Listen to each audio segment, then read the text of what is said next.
to you from Studio HQ, you are tuning in to Thinking the Extra.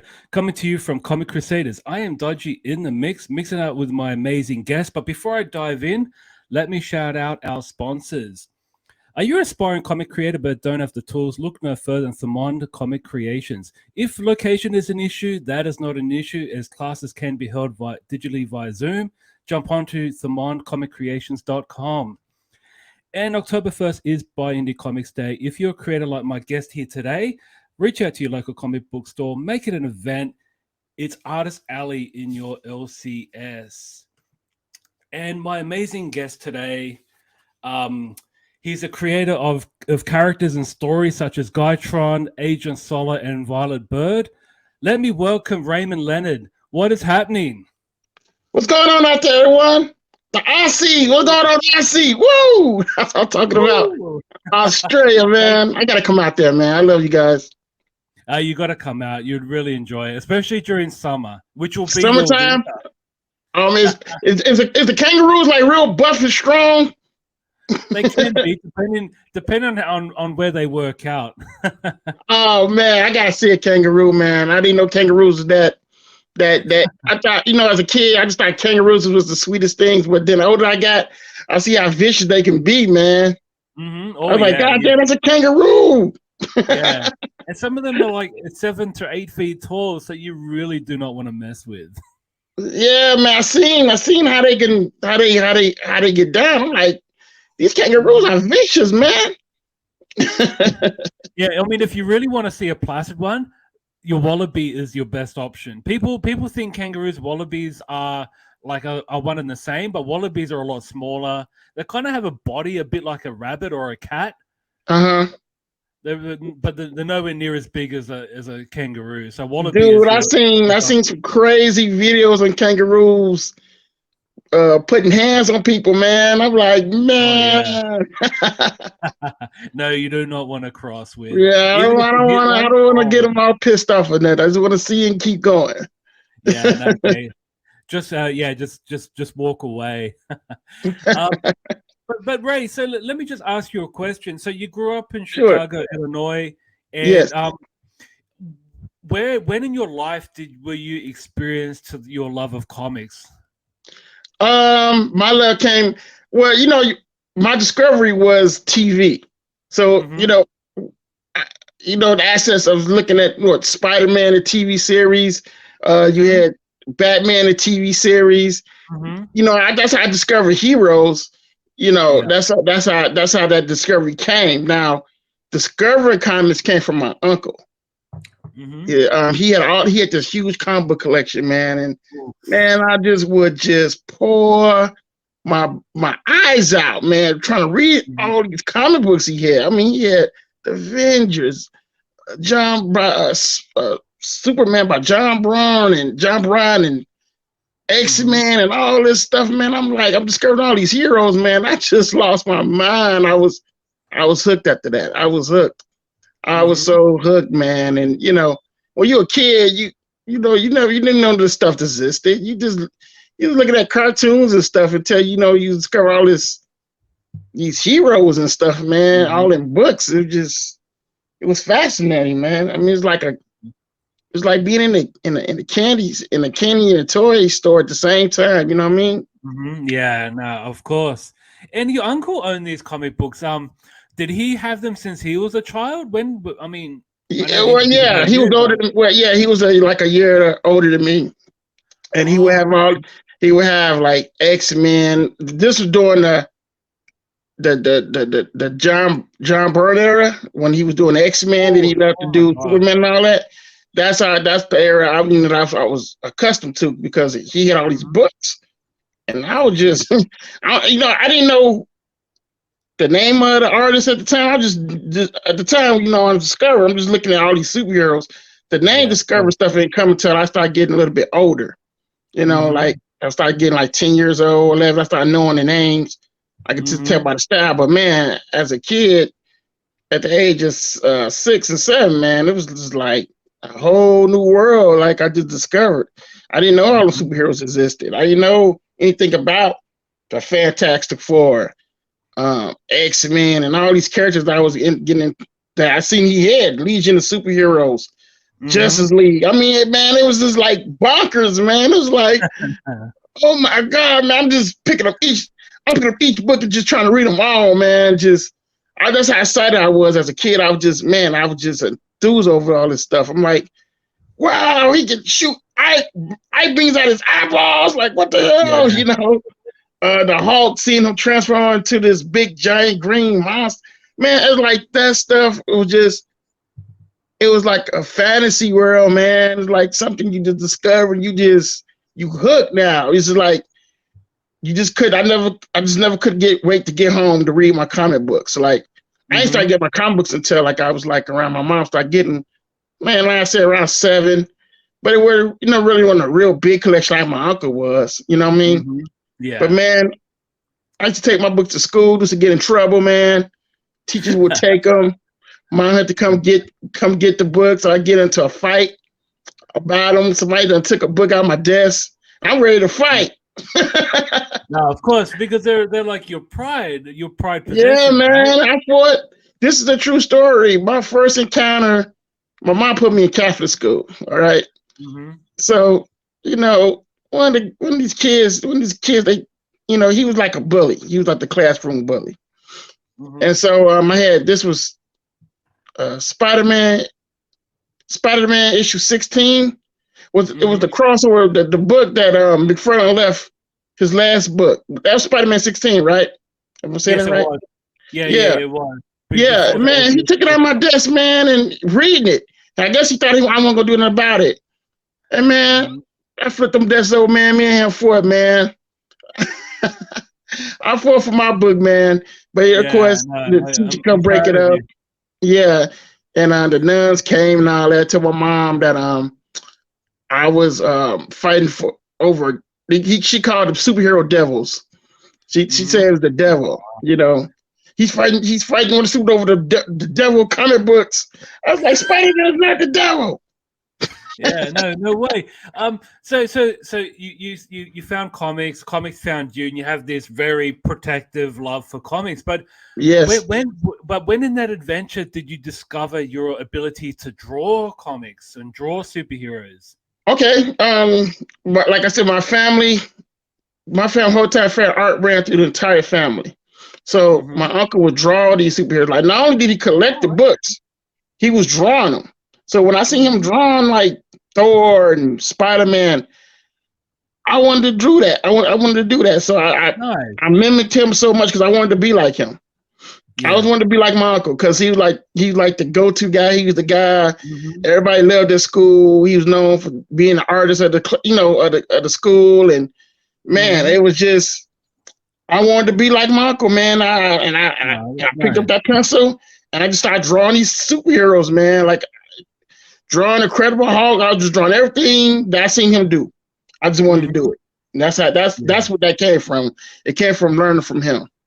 No, that's amazing. And and let me just ask you about one of your personal creations. So I've got Guytron here. Oh Guytron. I love that character. I created him. I love that character. Tell me about Guytron. When did you create the concept of Guytron?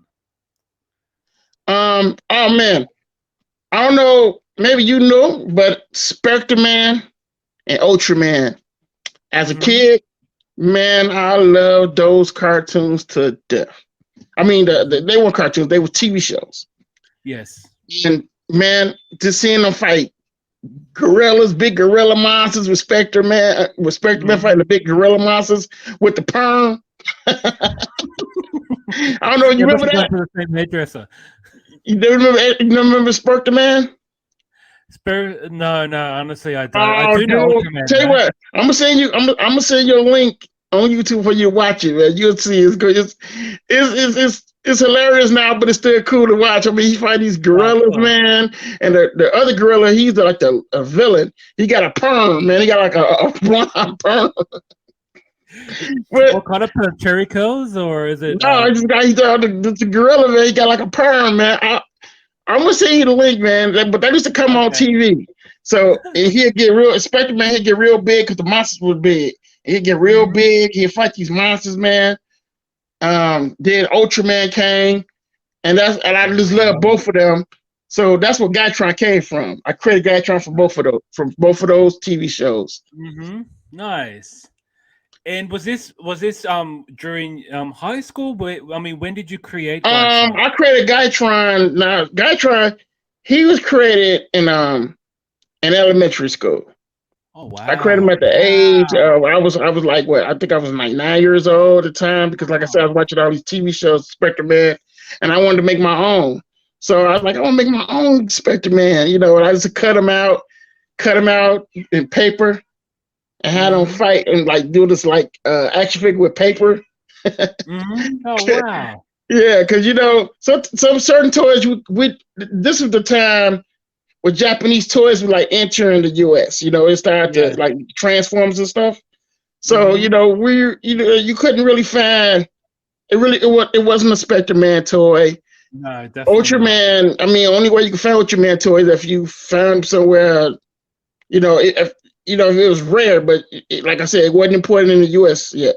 So Yeah, I had to cut my own little figures and stuff. So I created them in grade school, man, and his name is Gavin Fry. He's like the Gavin Fry came along when I started working at retail, when I was when I first got my first job at 18 working at Target. So I created Gavin Fry. And he's like this retail stock boy. He just wanted to live his life, man. He just wanted to earn a good little living. Had a girlfriend, had a nice little car. Just lived a little American dream. And but everything changes on his day off, getting off work or doing a night shift. He encounters a crashing space shuttle with an alien on there that's barely injured. His name was Geo. And I end up giving him like this gauntlet glove that he comes on his hand. He's able to transfer it to Guytron, but he really don't want no part of it. So he really didn't want no part of it, but end up happening anyway. And there it is, yeah. So that with Spectre Man and Ultraman, my love, like I said, I discovered comics first, and my love for Green Lantern that played a role in all that. That I just took all that I love for Green Lantern, Spectre Man, and Ultraman, and just created just mushed them all together, and I just had Guytron. Nice. He fought all these monsters that come from other planets, because he don't want no part of this stuff, man. There's other bigger thing going on. So when you read, I got the second saga from this, because everybody got that issue right here. They got all three issues of that continuing story, because he didn't turn into Guytron yet in those three issues, the ones you posted right now. You're gonna turn to Guytron in the second one I'm finna do. I got coming out, So it was some fun, man. I just love those type of stories. You don't really see those in comics no more until now, because now you see Marvel, they done picked up Ultraman now. You see what I'm saying? They picked that up. Yeah, no, definitely. So you created Guytron when you were in elementary school. When did you come up with the idea of actually making your own comics? Making my own comics came from the Image era. When Ron Liefeld announced that he was no longer going to be a Marvel Comics anymore, and I've been a huge Ron Liefeld fan ever since. I discovered Ron Liefeld when I was like around, I say 11, because he was doing Hawk and Dove at first. Oh, so, yeah, Hawk and Dove, yes. Yeah, so I was just so hooked on Ron Liefeld after that, man. I followed his whole entire career. And like when he did that Young Blood book, man, and then I seen Milestone after that. But that image, man, that Image Comics with that Young Blood, man, that changed my whole world's perspective, man. Because all I was doing was drawing. I mean, I was creating my own heroes, because I was just doing, some, you can do regular things what a kid does. You create your own little imagination, But when that Young Blood came out, man, that really influenced me to really create my own heroes. That's that's where that came from. When that Young Blood dropped, man, it was hellfire after that, man. I couldn't stop doing it. Yeah, and that's one thing about Liefeld. Let me just talk about him for a minute, because when he was drawing X-Force, he was creating, I think every issue I think from X-Force 1 until 11 when he left, every issue we get being introduced to a brand new character, and I thought like some of his characters were pretty amazing, right? Dude, Garrison Kane, the books, Shatterstar. man, the book, those characters, it was just, man, Shatterstar. Oh my God. Domino, then Deadpool. I mean, the guy was on fire with these characters, and it was just like, man, you were just so thrilled. You wanted more. And was so interested by some of those characters he kept. Like Prophet was supposed to be part of a new Cable story that Prophet was supposed to hunt down Cable. But he ended up keeping Prophet. He because I'm part of the Liefeld Extreme group, and he posted like a thumbnail, it was like a scribbly thumbnail of Prophet, and he badass, man. He got these knives, man, and he got some other stuff going behind him, and he like on the hunt for Cable. I'm like, oh shit, Rob, you mean tell me this guy's gonna be the new character that hunts down Cable? Oh, shit. And he said no. He said yeah, but I decided no, and I kept him. I said, wow, you kept him and you didn't give him to Marvel. Wow, it's just amazing how he operates. I pick Rob Liefeld's brain like crazy. Sometimes I do he get tired of me. So I can tell, and also can tell by your visuals, by looking at your art style, it is influenced by Liefeld. Are there any other creators that really helped you, guide you in terms of your creative process? It was Liefeld, John Brown. I was I love just some John Brown. I love some George Perez. I looked up all. See, I stayed the course of legends. George Perez, Adam Kubert, who else? Ron Williams, Ron Wilson, was it Ron Wilson or Ron Williams? All these old school guys, all the old legends in the game. I paid attention to all their work, man, and those type of influence styles just poured all on me. But it was Rob Liefeld that really I just caught on to him, man. I was just like, wow, I'm just so hooked, It's like his art had a voice. It's like, I don't know, man. Just something about his style was like generational, man. It's just insane. I couldn't help it. I picked it up. No, I mean, it's good to have someone to aspire to because they can also push you, right? Because if you go, like I said, Mark Silvestri, all those guys played a role into what I liked it. I had some heroin, Todd McFarlane, Jim Lee. I grew up in that era, so therefore I'm going to name the stuff I knew of that era and the era that I knew due to my uncle from the John Brown books and Adam Kubert and all that. I picked up from that era, and then it just translated to the 80s through the 90s, and I was just I took everything that attracted me, and I just put it all into one big ball and just put it out. No, that's amazing, bro. Really amazing. Yeah. Now let me ask you about another character that you've created, Agent Solo. When did the idea of Agent Solo come about? Agent Solo, I created Agent Solo when I was 18 years old, man. And here's the thing. This the thing.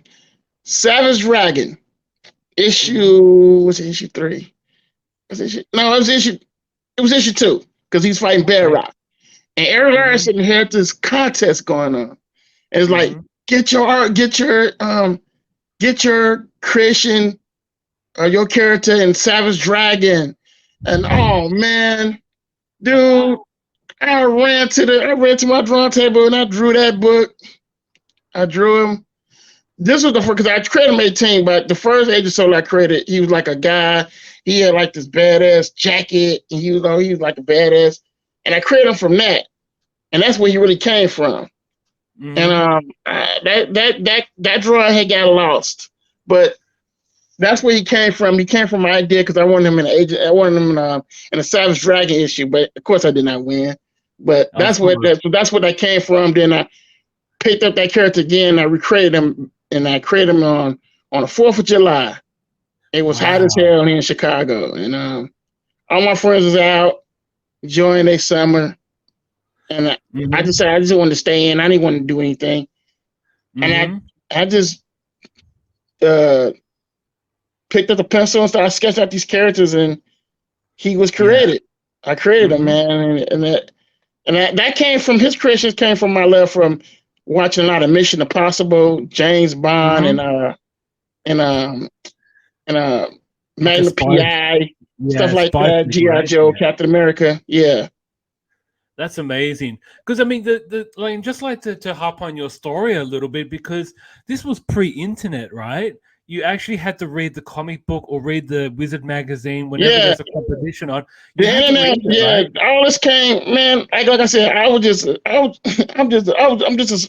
smart, just a regular. I'm just an average guy that was just creating this stuff, creating these characters on my mom's on the kitchen table. I didn't have our table at the time. We lived in the projects, the Mean Streets projects of Chicago, one of the meanest projects in Chicago ever. And I used to draw on a picnic table. We had like this picnic table that you fold out, and I would draw on that. All this stuff you see in me now came from the love of the internet. When the internet happened, I just started pushing my stuff on the internet, and that's why all this, the craze, all this what you see now, that's all. And I wasn't expecting this. I'm just posting stuff on the internet. And people just started liking it. And so I was like, wow, people started like this. So I'm like, let me do more of it. And that's what it came, man. I'm just blessed to do it now. I do it full time now. It's a blessing, man. I just haven't looked back. So for Agent Solo, how many stories have you got out there? Oh man, I got it was the Agent Solo one shot. That was a standalone one shot. I did that in Kickstarter. That was funded in 2 days. Yep. Wow. Okay, so then people wanted more, so I did that one, the one you're showing right now. That's the 4-issue series called it's a 4-issue series called City Under Siege. So books 1, 2, and 3 is out already. I'm currently working on 4. Then I got issue 5 coming out because I'm gonna start doing individual titles of it now. Because I just want people to get a real good of what Agent Solo was. So I got issue 5 coming out pretty soon. Issue 6, the UBCN. Because I want to do that Crebus / Savage Dragon type of run with him. That's my goal with Agent Solo, to do that type of run, doing book after book, and just enjoying it, man. Nice. And so in terms of your creative process, how do you actually create these characters? Do you write a story and then draw later, or do you draw and write at the same time? Well, you know what? I have a vision. It's like a vision. Can't explain. Well, look, it's like this vision, dude. It's like I'm sitting down, I could be watching TV, man, and it's like this vision will come in my head. As I'm watching this, whatever I'm watching, a vision will come in my head, man. And like I can picture the designs. I can see it in my head. So what I would do, I would take a sketchbook. I would take a piece of paper and draw some sketch of my life. I don't know if you can see that. Okay, can you bring it a bit closer? Can you see it? I don't know if can you see it? Let me try to get you bigger. No, can you see it? Wrong person. Sorry. Give me a sec. Damn, man. Sorry, give me a sec. Let me try. I don't know if you can see that sketch. Now, this is a sketch of Violent Bird. And like, if I see an image in my head or anything, I can usually just sketch it out. I just sketch it out, man. And I'm like, okay. And I come back to it later, and I might fix some corrections.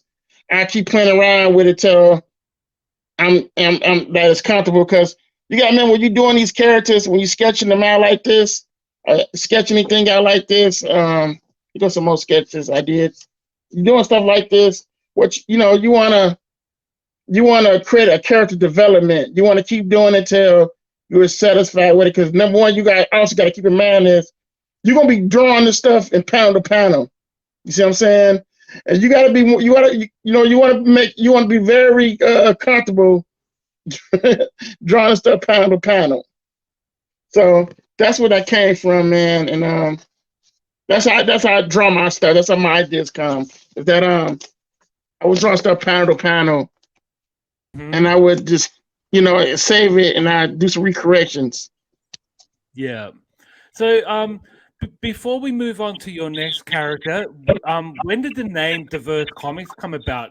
Was that something you brought up? Did you bring that up early in the piece, or was it something? Yeah, I brought that up. I brought that after the Age of Solo one shot. I brought that up after because I wanted reason named it Diverse Comics because I like to tell stories of different. We're all different in the world. You got black superheroes, you got white superheroes, you got people like you. I like to diverse my characters. That's why I named it Diverse because everybody's the same. Everybody's different races. Like I got Guytron. Guytron's a white guy.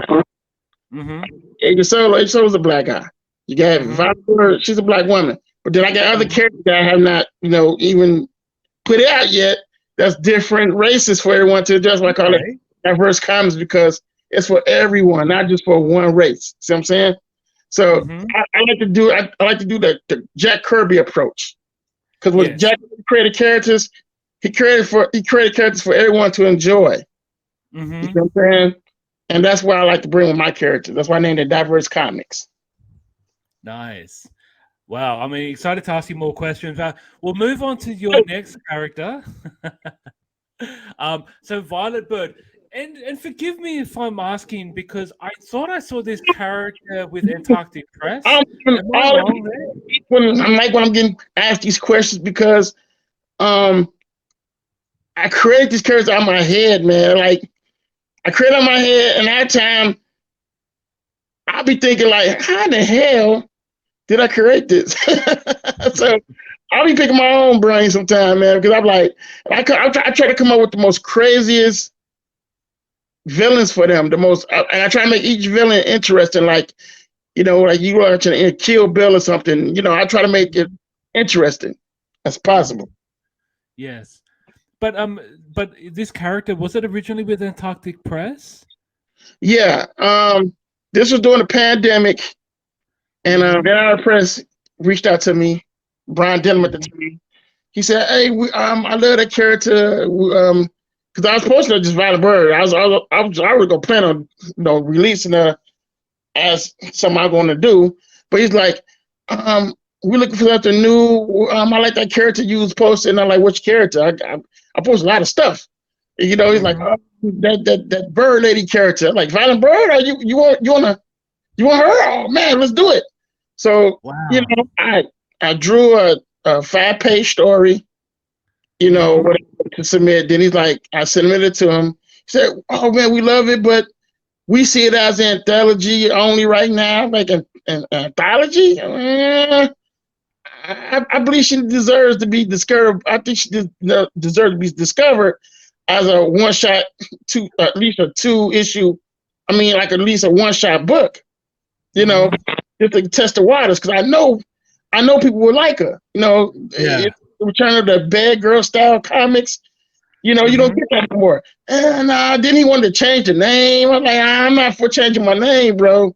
Then he was like, so then I was like, time was like wasting. So then I was like, well, he's like, yeah, we'll still take her. I'm like, okay, I need the contract. I need to sign the contract. I need to see the paperwork. And he would never give me the paperwork. I was like, I need that paperwork so I can show my lawyers or whatnot. Yeah, and of course. He would give me the paperwork, man. And I was like, you know what? Deal's off. She's not coming to you guys. Thank you for the offer, but I cannot, I can't do business with that. So I pulled her back. I said, you know what? I'm going to pull out there, and I'm going to make the people to decide who love comics to judge, do they want to see this or not? Of course. And I jumped, and I took the leap, man. I put it out there. I was like, man, I don't know. When I do these campaigns, is that I don't know if it's going to work or not. I don't know if it's going to get back or not. It happens. People will back what they want. See what I'm saying? And as a creator, I try to preach it to other inspired creators that you cannot get mad when people don't want to buy your stuff. It's up to them if this is something they want. You know, they buy this to earn our money. If they want to buy it, they buy it, but it's something they want, they don't want it, you know. But I put it out there, man. Dude, we were fighting 2 days. I saw that. Man, I don't know how you do it, but no, I'm so proud of you. Proud of you, bro. And I'm like, oh my God. I called my brother. I said, Ryan, come here.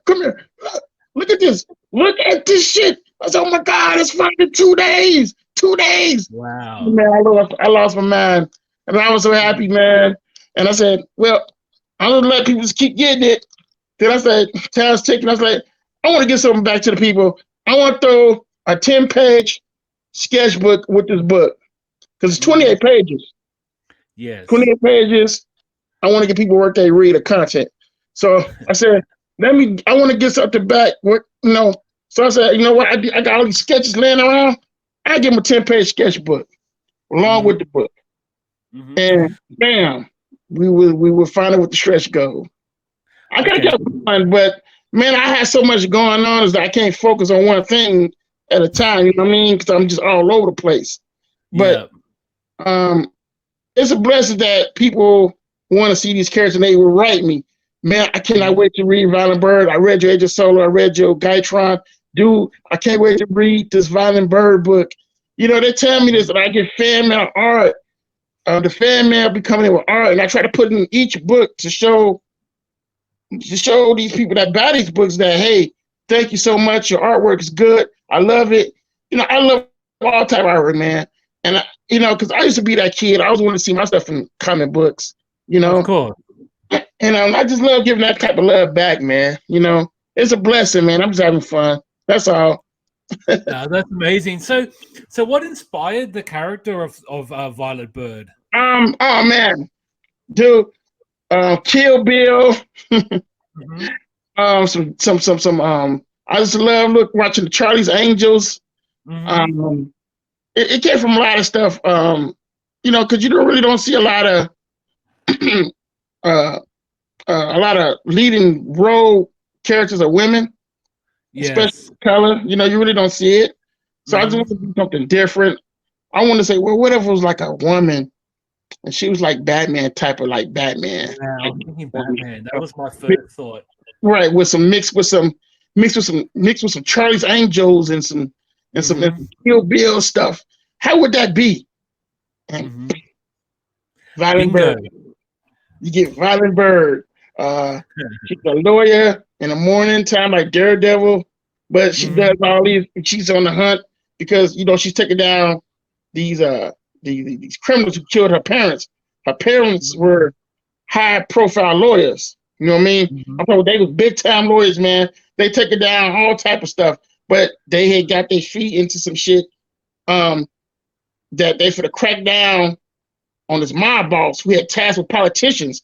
When you got stuff like that, what happens?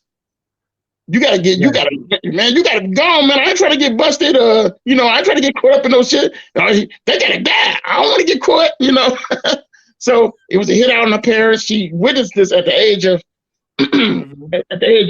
she was 14. She witnessed this stuff, man. And PhD that happens when you see stuff like that trauma, that sticks with you for life. Yeah, PTSD. Yeah, that sticks with you for life. So she suffers from that PTSD. She suffers from it. Actually goes on in life, even though she's now this big time lawyer because she took over her family's. She took over the lawyer branch that they own. So she's going through this stuff. So I just want people to see. My eyes through things, man, what goes on in people's minds and lives. Because, everybody, we're all different, man, and we all go through things in life. Some people are depressed. You want to know, what I'm saying, because they keep a smile on their face, So I just want you to see the act of this character. Like, people just look at her as this big-time lawyer and whatnot, but they really don't know she goes through a lot of depression, but then she's this vigilant running around taking down these criminals one by one till she found the people who did this to her parents. So it's like just a fresh story, man, I wanted to do. Yeah, I kind of found you got like three different contrasts of stories here. So Guytron is cosmic, it's a cosmic comic. And then you've got Agent Solid that's more of the superhero, super villain. Yeah, take it down. She like he's the bionic agent. The bionic agent. Yeah. To throw us national security threats. Violent Bird is a vigilante that's taking down criminals, vigilantes in Chicago. Crazy, right? I mean, it's very old schoolish. I'm an old schoolish guy. But I just love telling some good stories with it. No doubt. So I mean, you did touch on it before. So what is coming up in Diverse Comics? What are fans going to be looking for in the next chat or anything? Oh man, I have some. I have so much going on.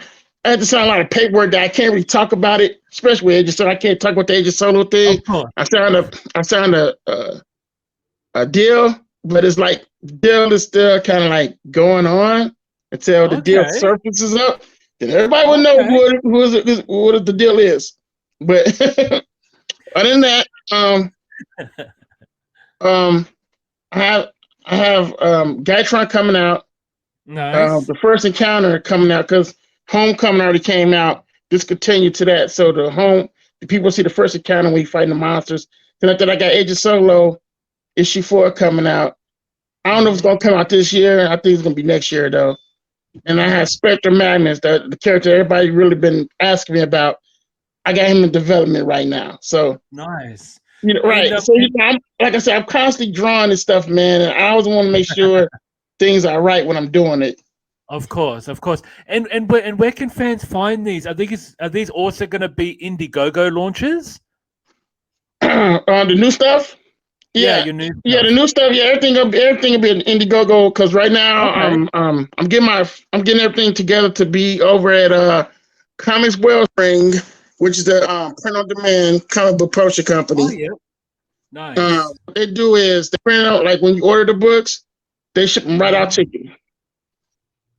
Because things are getting so big for me now, I can't focus on doing all this, all at once. So that's what they do is I send the files to them. They print them out when people order them. They send it to them. Yeah.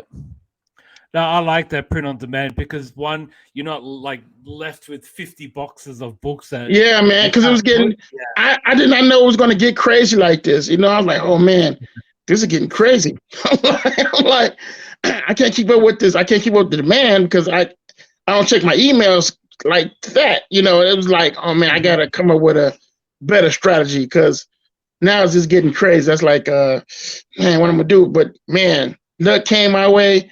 Comics Wellspring, they came out with that news that they was gonna do print on demand for books. I said, man, right up my alley.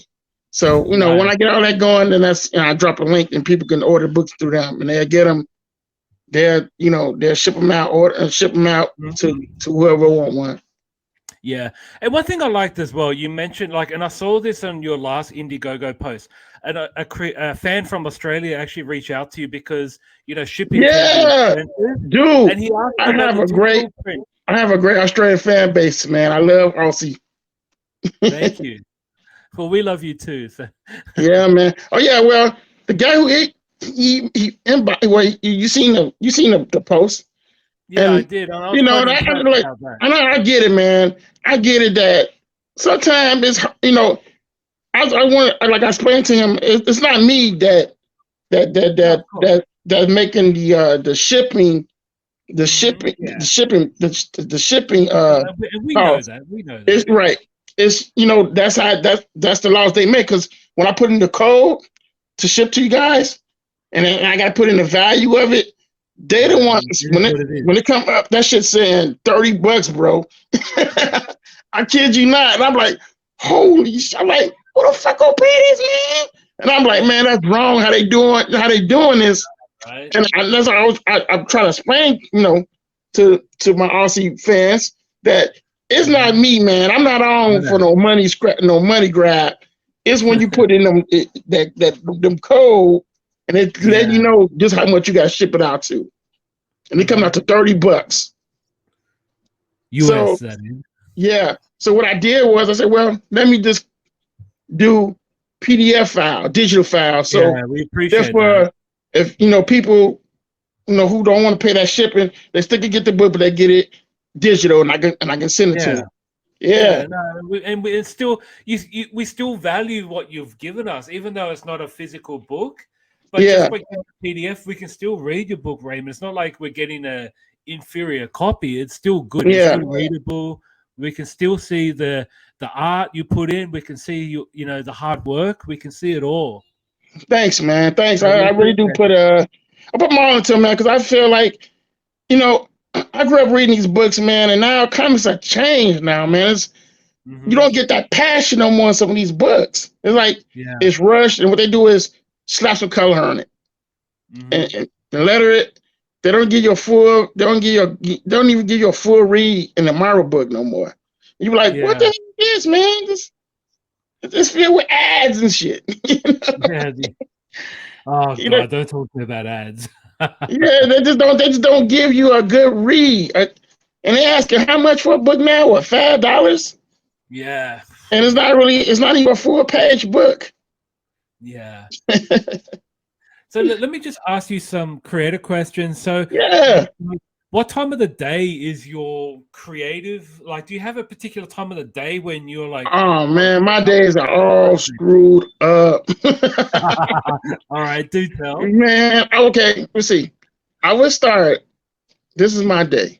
I would get up. I get some sleep, but I wake up around 2 or 3 o'clock. Man, I'm up. I make me some coffee. I do a little stretch, and I would start drawing at around. I start drawing around like 4 o'clock all the way until 12 or 1.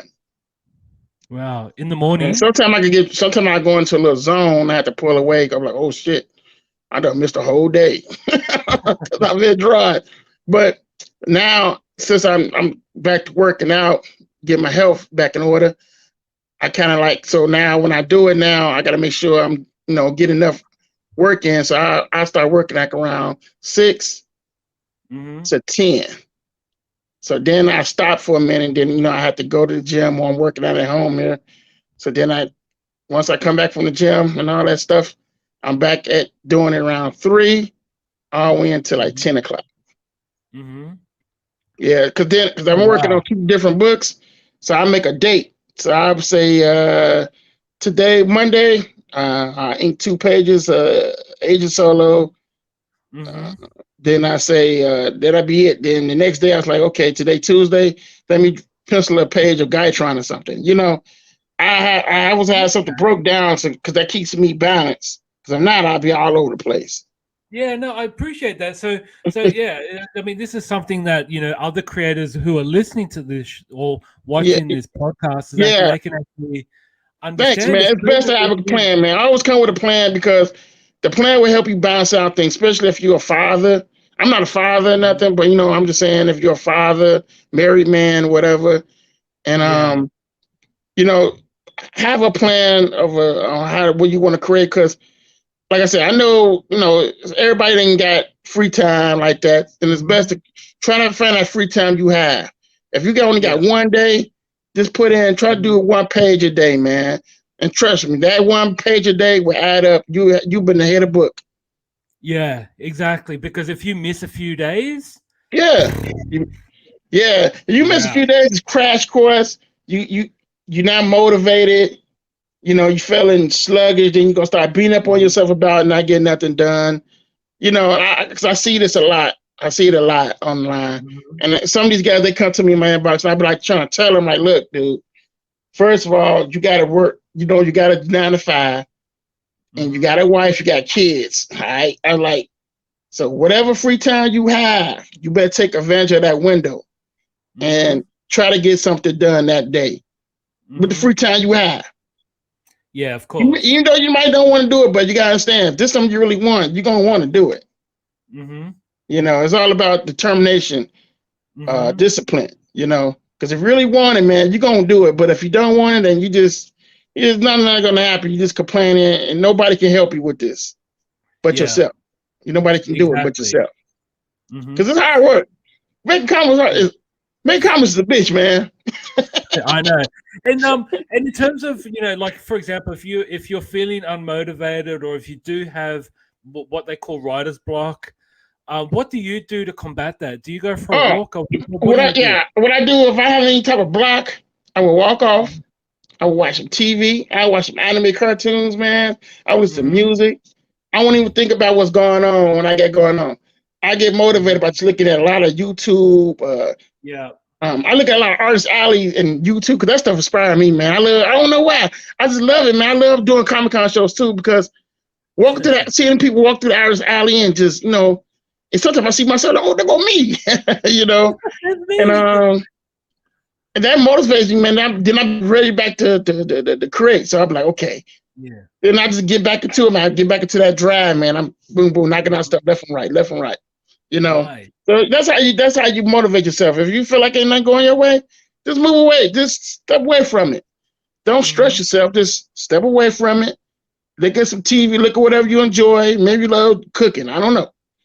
But do something you love to do besides, trying to stress yourself about making a page or something. Because, that would just mess your whole man up, because now you're stressing, you're not feeling creative. But like you said, you walk away from it, you'll get back creative because now you're looking at stuff that you love and you get back, inspirational about it. And okay, I've got to ask you some what's up questions now. So what part of you, Ray, would we find in any of your comic books? What part of yourself do you put into your comics? Oh man, I put integrity in there because I put myself in some of those books. I don't know if people can tell. Sports teams I love. Like when you read Valenberg, you will see I put. If you read Age Solo, you'll see I put the Green Bay Packers in there. I'm a sports guy, and I will creep anything in my books I can to show that I'm a sports guy, and I would put in all my books, and people were like, hey man, I see you put the Aaron Rodgers in your book, and you will see I put some of myself in there. I put like a little comedy in there. I tell a little comedy, little joke or something. But I really put myself in Agent Solo though, because I always seen myself as this secret agent guy going around and start trying to stop these terrorist guys. That was just something I always wanted to do. And everybody, some people catch on, they're like, Agent Solo, you ain't it? I'm like, yeah, it's me. It's my alter ego. It's me. Nice. Well, I mean, why not? You created the character. What music do you listen to? What's some playlist? I listen to rock. I listen to some Slayer, Megadeth, Metallica, gangster rap, No Limit, Master P. I listen to some everything. Depends on my mood is. I listen to what's the name of that group, man? The Church. I love that band. The Church. Who else? I can't think of their names. You guys got some good rock bands. So I listen to them all. The Church. I listen to all them guys. Depeche Mode. Who else?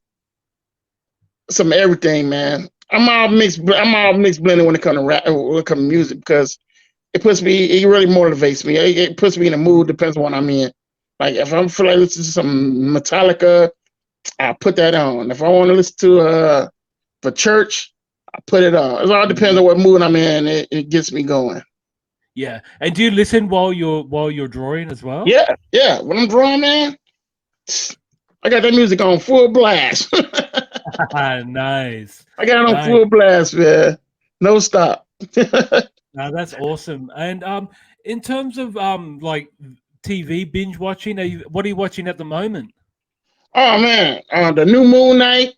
I'm loving it. Oh yeah. It kind of grew on me. I think the story could be a little bit better, but hey, it's good enough. And I just feel like the fight scenes are so fast, man. I think it's like too fast. I think they need to slow it down some. But I'm enjoying it.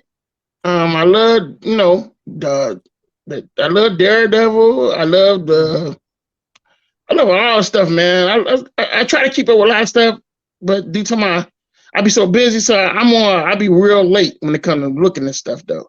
No, of But course. yeah, I mean, but I do stay on certain things I like, like Teen Titans TV series. Mm-hmm. Like was the Peacemaker with DC. Peacemaker, yeah, that's that shit funny as hell. What else? I just try, what else? I love looking at my comedy, like Martin TV show and that 70s show and the Big Bang Theory. Mm-hmm. I just try, man. I just try to keep everything. And I still look at the Batman TV series, man. You mean the 66 one? Yeah, I still look at it, man. And it's still funny to me. I still like it. It's still same. I have a soft spot for that, but I love it. It's escapism, right? You need to get out of the reality. Yeah, sometimes you need to escape. You look at all the stuff going on in the news with the terrorist bombings and people just randomly shooting out the blue, and it's so much, man. So it's like, comics and pop culture is my escape. That's my safe spot. That's my safe space. I love, like I said, I escape from it, and it's like you resting, man. It's like you enjoying what you love, like these characters and stuff. It's just enjoyment, man. Yeah, no doubt about it. But Ray, in terms of people wanting to reach out to you, or to check out your work, where can they find you? Okay, there's my do you see my name at the I see that's my website right there at the bottom here. You check out my work at the bottom here. I'm on Facebook. You can hit me up. I got a lot of friends on Facebook, but I still should be able to see you. You can hit me up at look me up on Instagram though. Follow me on Instagram. I'll post all my work there anyway. Raymond.Leonard on Instagram. Or you can follow me on Twitter, because I be on there half the time, at Guytron104. That's my Twitter. To get my books right now, like I said, I'm doing these campaigns, and like I just want to let people know that when I'm doing these campaigns and they not on print on demand, they mean they just straight up one shot books. Like they just get it where you can. Because that's what I be saying. Don't miss out. I mean, I really be meaning that. I'm like, don't miss out, because it's not gonna be a print on demand, because I can't keep up with the print on demand store, because I'm on to the next book, creating the next book. So when I'm saying, like, man, don't miss out, because there's not gonna be print on demand, because once everybody locked in, I got all these orders. Everybody gonna get their order all at the same time, and poof, they out. I draw the next book. I can't focus on, okay, who next? Oh, I got, okay. Yeah. It's not gonna work like that. It don't work like that, because you gotta get these books printed. It takes time for them books to come to you. So that's what I mean by, man, get it while you can, because ain't gonna be no print on demand store. That's what's gonna happen when I do the print on demand with the printers, and people can order it, they get it through them. So when you release your next book via Indiegogo, can fans actually find your past books through Indiegogo as well, through the same campaign? What I'm gonna do is, I know that other people didn't get a chance. So what I would do is, when I'm doing the next tier or the next campaign, I would throw in that book for those who didn't get it. They can get it again. So if you missed out on Valor Bird, don't even worry about it, because I have it in the next Valor Bird issue, like issue 2. When I do it, then you'll still be able to get issue 1. Don't worry about it. But like I said, I will have it in Comics Wellspring pretty soon, when I get everything going. But when I do these campaigns, man, I have perks for people to get, the ones who haven't gotten it yet. Nice. Well, Ray, it's been an absolute honor having you on today. Oh, man, really thanks, man. I'm excited, man. Thank you for having me on, man. It was a blast. No, it definitely was. And as Ray said, you can check out his website. You can find him on Instagram, Facebook, as well as Twitter. to get more from Ray, you really need to check out his Indiegogo platform. I got some coming for the Aussie. I got some coming for y'all. I got a character come for y'all, but y'all stay tuned. Well, see, now you're just teasing. You'll see. You'll see. It's gonna be hell. Hey, but next time you get anything launching, reach out to us here at Think Indie, because we'd love to have you back on. Oh man, thank you, for sure. I will, man. All right, thank you guys for watching Think Indie Extra. Please click like and subscribe to get more from Think Indie Pod and also Think Indie Extra. And on behalf of myself, Dodgy, thank you, Ray, for being on, and I'll see you all next time.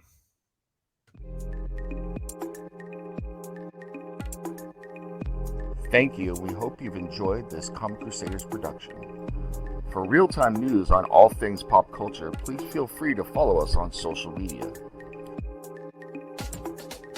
For articles, original content, merchandise, and more, please go to www.comiccrusaders.shop. Also follow along with all of the websites in the Comic Crusaders family. As always, if you like this content, please click like and subscribe to the Comic Crusaders YouTube channel.